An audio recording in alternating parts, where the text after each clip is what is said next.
सागर की अथाह लहरों के मध्य बसी स्वर्णमयी लंका उस रात किसी शमशान से कम प्रतीत नहीं हो रही थी। जिन महलों की चमक कभी देवताओं की आंखों को चकाचौंध कर देती थी, आज उन्हीं महलों की दीवारों पर युद्ध की कालिमा छाई हुई थी। चारों ओर बिखरे हुए रथ, टूटे हुए अस्त्र शस्त्र और घायल राक्षसों की कराहें ये बता रही थीं कि लंका का वैभव अब धीरे धीरे समाप्ति की ओर बढ़ रहा है। राजमहल के सबसे ऊंचे शिखर पर खड़ा रावण दूर समुद्र की ओर देख रहा था। उसकी आंखों में क्रोध भी था और चिंता भी। मेघनाद मारा जा चुका था, कुंभकर्ण धराशायी हो चुका था। लंका के अनेक महायोद्धा रणभूमि में अपना प्राण त्याग चुके थे। पहली बार रावण को यह अनुभव हुआ कि विजय उसके हाथों से फिसल रही है। वो भारी कदमों से अपने सिंहासन पर बैठा, लेकिन उसका मन अशांत था। तभी महल के भीतर एक वृद्ध मंत्री ने प्रवेश किया और सिर झुकाकर बोला, महाराज, सेना का उत्साह टूटता जा रहा है। यदि शीघ्र कोई उपाय नहीं किया गया तो प्रातःकाल तक स्थिति और भी विकट हो जाएगी। रावण ने क्रोध से अपनी मुट्ठियां भींच लीं। उपाय? क्या इस पूरी लंका में अब कोई उपाय शेष नहीं बचा? मंत्री ने कांपते हुए स्वर में कहा, एक उपाय अभिगी है महाराज। रावण ने तुरंत उसकी ओर देखा। कौन सा उपाय? वृद्ध मंत्री कुछ क्षण मौन रहा, फिर धीरे से बोला, पाताल का स्वामी अहिरावण। ये नाम सुनते ही रावण की आंखों में एक विचित्र चमक आ गई। अहिरावण, पाताल लोक का अधिपति, तंत्र मंत्र और मायावी शक्तियों का स्वामी। वर्षों पहले वो पाताल में चला गया था और तब से उसने स्वयं को संसार से अलग कर लिया था। रावण धीरे धीरे उठ खड़ा हुआ। यदि युद्ध भूमि में विजय नहीं मिल रही तो अब माया का सहारा लेना ही होगा। उस रात रावण महल के भीतर स्थित एक गुप्त कक्ष में पहुंचा। वो कक्ष सदियों से बंद पड़ा था। दीवारों पर रहस्यमयी आकृतियां बनी थीं, चारों ओर गहरा अंधकार फैला हुआ था। रावण ने भूमि पर आसन लगाया और ध्यान मग्न हो गया। कुछ ही क्षणों बाद पूरा कक्ष कांपने लगा। हवा अचानक भारी हो गई।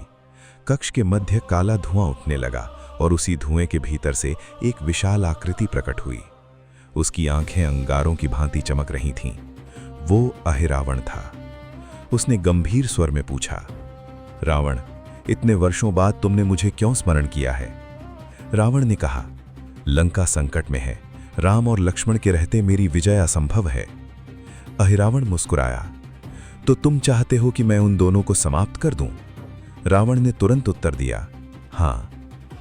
अहिरावण कुछ क्षण तक सोचता रहा, फिर बोला, उन्हें युद्ध भूमि में हराना कठिन है, लेकिन छल से उन्हें पाताल ले जाया जा सकता है। सूर्योदय से पहले राम और लक्ष्मण मेरे यज्ञ मंडप में होंगे। रावण के चेहरे पर वर्षों बाद संतोष दिखाई दिया। लेकिन हनुमान, वो हर समय उनकी रक्षा करता है। अहिरावण हंस पड़ा। माया के सामने सबसे बड़ा प्रहरी भी कभी कभी असहाय हो जाता है। इतना कहकर वो अदृश्य हो गया। उधर समुद्र तट पर वानर सेना विश्राम कर रही थी। दिन भर के युद्ध के बाद सभी थक चुके थे, लेकिन एक योद्धा ऐसा था जिसकी आंखों में नींद नहीं थी। वो थे पवन पुत्र हनुमान। वे स्वयं श्री राम और लक्ष्मण की रक्षा के लिए शिविर के द्वार पर बैठे थे। उनके हृदय में केवल एक ही संकल्प था, जब तक वे जीवित हैं कोई भी संकट उनके प्रभु तक नहीं पहुंच सकता। रात धीरे धीरे गहराती जा रही थी। आकाश में काले बादल छा गए थे।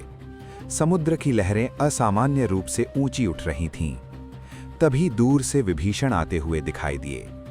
हनुमान ने आश्चर्य से पूछा, विभीषण जी, इस समय आप कहां से आ रहे हैं? वास्तव में वो विभीषण नहीं, बल्कि उनका रूप धारण किए हुए अहिरावण था। उसने शांत स्वर में कहा, मैं समुद्र तट की ओर गया था। वहां कुछ अशुभ संकेत दिखाई दिए हैं। मुझे तुरंत प्रभु श्री राम से मिलना होगा। हनुमान ने कुछ क्षण तक उसकी ओर देखा, लेकिन विभीषण का रूप इतना सटीक था कि वे धोखा खा गए। जाइए। अहिरावण धीरे धीरे शिविर के भीतर चला गया। कुछ ही देर बाद वो श्री राम और लक्ष्मण के सामने पहुंचा। उसने सिर झुकाकर कहा, प्रभु, समुद्र के उस पार कुछ विचित्र घटनाएं घट रही हैं। कृपया मेरे साथ चलिए। श्री राम मुस्कुराए और बोले, चलो देखते हैं। लक्ष्मण भी उनके साथ उठ खड़े हुए। तीनों जैसे ही शिविर से बाहर निकले, अचानक चारों ओर घना अंधकार छा गया। धरती कांपने लगी, तेज हवा चलने लगी। अगले ही क्षण एक रहस्यमयी प्रकाश प्रकट हुआ और श्री राम और लक्ष्मण उस प्रकाश में विलीन हो गए। अहिरावण उन्हें लेकर पाताल की ओर चला गया। उधर हनुमान अचानक बेचैन हो उठे। उनका हृदय किसी अनहोनी का संकेत दे रहा था। वे तुरंत शिविर के भीतर दौड़े, लेकिन वहां पहुंचकर उनके पैरों तले जमीन खिसक गई। श्री राम और लक्ष्मण वहां नहीं थे, केवल उनका धनुष और तरकश भूमि पर पड़ा था। हनुमान की गर्जना से पूरा शिविर कांप उठा। प्रभु! उनकी आवाज सुनकर सुग्रीव, जामवंत, अंगद और समस्त वानर सेना वहां पहुंच गई। उसी समय वास्तविक विभीषण भी वहां आ गए। हनुमान ने क्रोध और चिंता से पूछा, प्रभु कहाँ हैं? विभीषण ने चारों ओर देखा और गंभीर स्वर में कहा, ये कार्य केवल अहिरावण कर सकता है। अहिरावण कौन है? विभीषण बोले, वो रावण का मायावी भाई है, पाताल लोक का राजा। यदि वो श्री राम और लक्ष्मण को अपने यज्ञ मंडप तक ले गया तो उन्हें बचाना अत्यंत कठिन हो जाएगा। हनुमान की आंखों में अग्नि जल उठी। पाताल का मार्ग कहाँ है? विभीषण ने लंका के दक्षिणी छोर की ओर संकेत किया। समुद्र के उस पार एक विशाल पर्वत है, उसी के नीचे पाताल का द्वार छिपा हुआ है।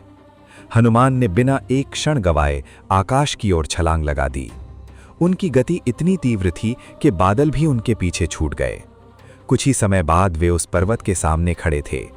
पर्वत के नीचे एक विशाल गुफा दिखाई दे रही थी। गुफा के भीतर से ठंडी हवा निकल रही थी। चारों ओर भयानक सन्नाटा था। हनुमान ने आंखें बंद करके श्री राम का स्मरण किया और गुफा के भीतर प्रवेश कर गए। जैसे जैसे वे नीचे उतरते गए, अंधकार बढ़ता गया। दीवारों से अजीब आवाजें आने लगीं। कहीं सर्पों की फुसकार थी, कहीं किसी अज्ञात प्राणी की गर्जना। अचानक दूर कहीं 2 लाल आंखें चमकीं, फिर 4, फिर 10 और देखते ही देखते सैकड़ों चमकती हुई आंखें अंधकार में दिखाई देने लगीं। हनुमान समझ चुके थे कि वे पाताल लोक की सीमा तक पहुंच गए हैं, लेकिन उन्हें अभी ये नहीं पता था कि कुछ ही क्षणों बाद उनका सामना उस योद्धा से होने वाला था जो स्वयं को पवन पुत्र हनुमान का पुत्र कहता था। हनुमान सावधानी से उस अंधेरी गुफा में आगे बढ़ते जा रहे थे। जितना वे नीचे उतरते उतना ही वातावरण बदलता जा रहा था। पृथ्वी की नमी अब किसी विचित्र गर्मी में बदल चुकी थी। गुफा की दीवारों से टपकता जल मानो रक्त के समान लाल दिखाई दे रहा था। अचानक पूरी गुफा एक प्रचंड गर्जना से कांप उठी। रुक जाओ! हनुमान के कदम वहीं थम गए। कुछ ही दूरी पर एक विशाल द्वार दिखाई दिया। वो द्वार इतना ऊंचा था कि उसका ऊपरी भाग अंधकार में खो गया था। द्वार के दोनों ओर विकराल नागों की पत्थर की मूर्तियां खड़ी थीं। उसी द्वार के सामने एक अद्भुत योद्धा खड़ा था। उसकी ऊंचाई किसी विशाल वृक्ष के समान थी। उसके हाथ में स्वर्णमयी गदा थी और उसकी आंखों में अपार तेज चमक रहा था। उसने पुनः गर्जना की, ये पाताल लोक का प्रवेश द्वार है। बिना युद्ध किए यहां से कोई आगे नहीं जा सकता।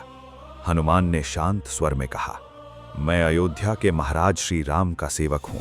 मेरे प्रभु को छल से यहां लाया गया है, मुझे जाने दो। उस योद्धा ने अपनी गदा भूमि पर पटक दी। कर्तव्य से बड़ा मेरे लिए कुछ नहीं। जब तक मैं जीवित हूं, कोई भी इस द्वार को पार नहीं कर सकता।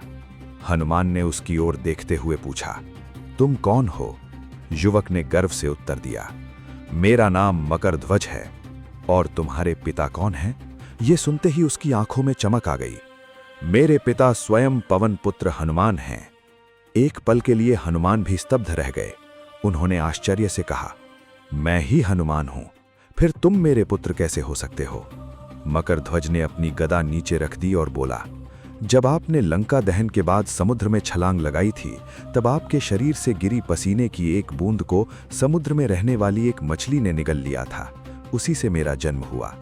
बाद में अहिरावण ने मेरा पालन पोषण किया और मुझे इस द्वार का रक्षक बना दिया। हनुमान कुछ क्षण तक मौन रहे।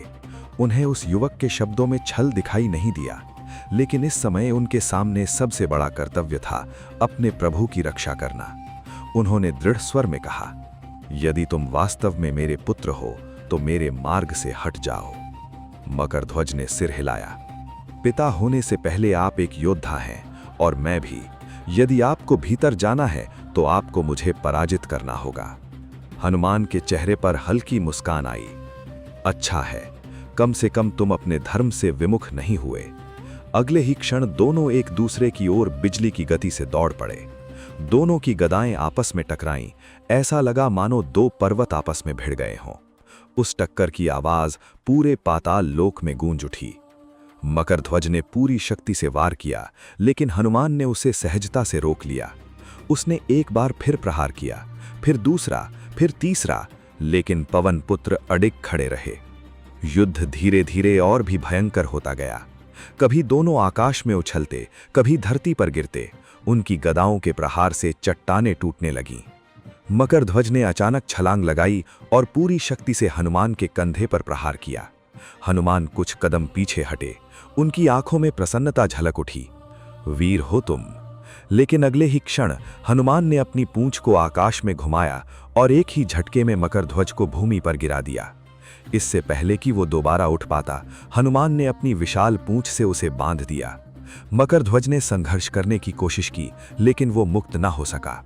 उसने सिर झुका लिया। हनुमान उसके समीप आए और बोले, तुमने अपने कर्तव्य का पालन किया है, मुझे तुम पर गर्व है, लेकिन अब मुझे अपने प्रभु की रक्षा के लिए आगे बढ़ना होगा। हनुमान ने उसके सिर पर हाथ रखा और आगे बढ़ गए। द्वार के भीतर प्रवेश करते ही उनके सामने एक नया संसार खुल गया। वो पाताल लोक था। चारों ओर अजीब वृक्ष खड़े थे, जिनकी शाखाएं सांपों की तरह लहरा रही थीं। आकाश की जगह काला धुआं फैला हुआ था। दूर दूर तक अग्नि की नदियां बह रही थीं। सैकड़ों राक्षस हाथों में मशालें लिए पहरा दे रहे थे। हनुमान ने अपना आकार छोटा कर लिया और चुपचाप आगे बढ़ने लगे। कुछ ही दूरी पर उन्हें एक विशाल नगर दिखाई दिया। काले पत्थरों से बने उस नगर के बीचों बीच एक भव्य महल खड़ा था। महल के ऊपर एक विचित्र ध्वज लहरा रहा था। अचानक हवा के साथ मंत्रोच्चार की ध्वनि उनके कानों तक पहुंची। हनुमान तुरंत एक ऊंची चट्टान पर चढ़ गए। वहां से जो दृश्य उन्होंने देखा, उसे देखकर उनका हृदय क्रोध से भर उठा। महल के मध्य में एक विशाल यज्ञ मंडप बना हुआ था। सैकड़ों राक्षस अग्नि के चारों ओर बैठकर मंत्र पढ़ रहे थे और उसी मंडप के बीच लोहे की जंजीरों से बंधे श्री राम और लक्ष्मण बैठे थे। हनुमान की आंखों में आंसू आ गए। उन्होंने मन ही मन प्रण लिया, प्रभु, जब तक मेरे शरीर में प्राण है, कोई भी आपको स्पर्श नहीं कर सकता। लेकिन तभी उनकी दृष्टि यज्ञ मंडप के चारों ओर गई। उन्हें कुछ विचित्र दिखाई दिया। चारों दिशाओं में दूर दूर तक अग्नि के दीप जल रहे थे। पूर्व में एक दीप, पश्चिम में एक दीप, उत्तर में एक दीप, दक्षिण में एक दीप और पांचवां दीप मंडप के ऊपर आकाश में झूल रहा था। हनुमान समझ नहीं पाए कि इन दीपों का रहस्य क्या है। उसी समय पीछे से दो राक्षस आपस में बातें करते हुए निकले। एक ने कहा, अहिरावण महाराज ने पांचों दीपों में अपनी शक्ति बांध रखी है। दूसरा हंसते हुए बोला, हाँ, जब तक ये पांचों दीप एक साथ जलते रहेंगे तब तक उन्हें कोई नहीं मार सकता। ये सुनते ही हनुमान चौंक उठे। अब उन्हें समझ आ गया था कि अहिरावण की मृत्यु का रहस्य क्या है। लेकिन समस्या ये थी कि पांचों दीप पांच अलग अलग दिशाओं में थे। एक शरीर से पांचों दीपों को एक साथ बुझाना असंभव था। उधर यज्ञ की अग्नि और भी प्रचंड होती जा रही थी। अहिरावण अपने सिंहासन से उठ चुका था। उसने आकाश की ओर देखकर कहा, आज पाताल लोक में ऐसा यज्ञ होगा जिसे युगों तक याद रखा जाएगा। हनुमान छाया में खड़े सब कुछ देख रहे थे। समय बहुत कम था। प्रभु संकट में थे और अब उन्हें ऐसा निर्णय लेना था जो आने वाले युगों में उनकी सबसे महान लीला बन जाएगा। उन्हें अभी ये ज्ञात नहीं था कि अगले ही क्षण उन्हें ऐसा दिव्य स्वरूप धारण करना पड़ेगा जिसे संसार पंचमुखी हनुमान के नाम से जानेगा। आगे की कहानी के लिए लाइक, सब्सक्राइब करें और कमेंट में जय श्री बजरंगबली जरूर लिखें।